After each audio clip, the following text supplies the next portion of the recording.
Good morning class. छुट्टियों के पहले हमने आपके वसंत पुस्तक के पाठ 4 दीवानों की हस्ती के प्रथम भाग तक पठन किया था। आज हम उसके प्रथम भाग का अवलोकन करते हुए अग्रिम भाग का पठन करेंगे।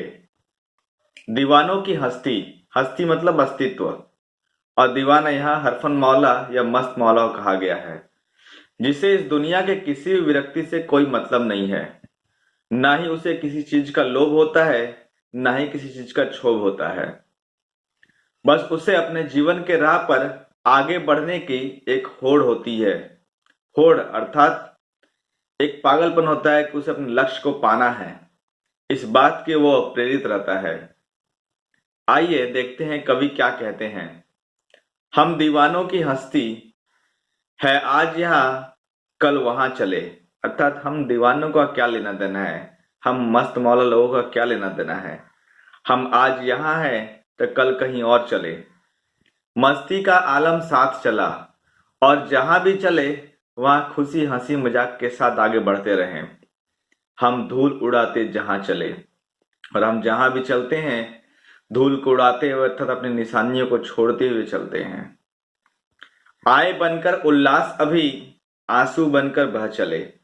अभी अभी हम खुशी बनकर आए, अर्थात जहां भी जाते हैं वहां का पूरा सारा का सारा माहौल खुशहाल हो जाता है। परंतु जब जाते हैं तो लोग हमारे वियोग में विरही में आंसू बहाते हैं। सब कहते ही रह गए, अरे तुम कैसे आए, कहाँ चले। सब मेरे आश्वासन में, मेरे लगाव में, मेरे सगे संबंधियों ने कहते ही रह गए, अभी अभी तो तुम आए हो, अर्थात अभी अभी तो मेरी जिंदगी में खुशी बनकर आए हो। तुम अभी आए और अभी कहाँ चल दिए। परंतु हम समय के साथ आगे बढ़ते रहे। किस ओर चले यह मत पूछो, किस ओर जाना है आगे यह मत पूछो, चलना है बस इसलिए चले। जीवन में समय के साथ आगे बढ़ना है, बस इसीलिए हम आगे बढ़ते रहें। जग से उसका कुछ लिए चले, जगों को अपना कुछ दिए चले। जहां भी गए वहां की कुछ अच्छी बातें, कुछ अनुभूतियां लेते गए और अपनी कुछ अनुभव उनसे बांटते गए। दो बात कही, दो बात सुनी, कुछ हंसे और फिर कुछ रोए। दो बात उनसे हमने कहा जिनसे हमने जीवन के रास्ते मिले, उनसे दो बात कहा, अर्थात कुछ बातें हमने उनसे कहा। कुछ जीवन की अनुभूतियां उनसे हमने सुना, कुछ हंसे। उन बातों को सुनकर कुछ लोग तो हंसे और फिर कुछ रो दिए।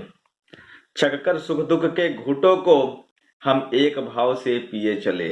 छककर अर्थात छांक कर, जिस तरह से चाय को छानते हैं उसी तरह से इस जीवन के अनुभवों को, सुखों और दुखों को छांक करके, सुख और दुख दोनों को जीवन का एक पड़ाव मानते हुए दोनों के समान भाव से हमने ग्रहण किया। एक भाव से पिए चले, हमने दोनों को समान भाव से देखते हुए ग्रहण किया। हम भिखमंगों की दुनिया में स्वच्छंद प्यार लुटा के चले। हम एक निशानी से उर पर ले असफलता का भार चले। हम भिखमंगों की दुनिया में, कवि ने यहाँ भिखमंगा इसलिए कहा है क्योंकि हम सभी याचक हैं। हम सभी कुछ ना कुछ भगवान से मांगते हैं, इसलिए हम सभी भिखमंगे हैं। तो हम भिखमंगों की दुनिया में स्वच्छंद अर्थात खुले मन से प्यार को लुटाते हुए आगे बढ़े चले। हम एक निशानी से उर पर, उर अर्थात हृदय, हम एक निशानी के समान सबके हृदय पर छाते हुए ले असफलता का भार चले। और उन जिसके हृदय पर छाए हुए हैं उन हृदयों से जो असफलता, जो मायूसी है, उसका भार लेते हुए आगे बढ़े ताकि वह खुश रहे। अब अपना और पराया क्या, और अब जब हमने उनका दुख बांट लिया है, उनके असफलता का भार को ले लिया है, तो क्या अपना और क्या पराया, आबाद रहे रुकने वाले। बस यही आशीष है, यही दुआ है कि जो समय के साथ आगे नहीं बढ़ रहे हैं वह आबाद रहे रुकने वाले। हम स्वयं बंधे थे, स्वयं हम अपने बंधन तोड़ चले।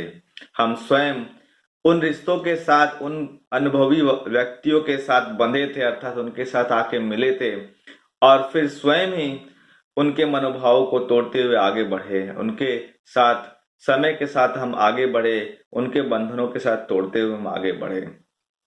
कवि यहाँ कहना चाहते हैं कि हमें समय के साथ हमेशा आगे बढ़ना चाहिए।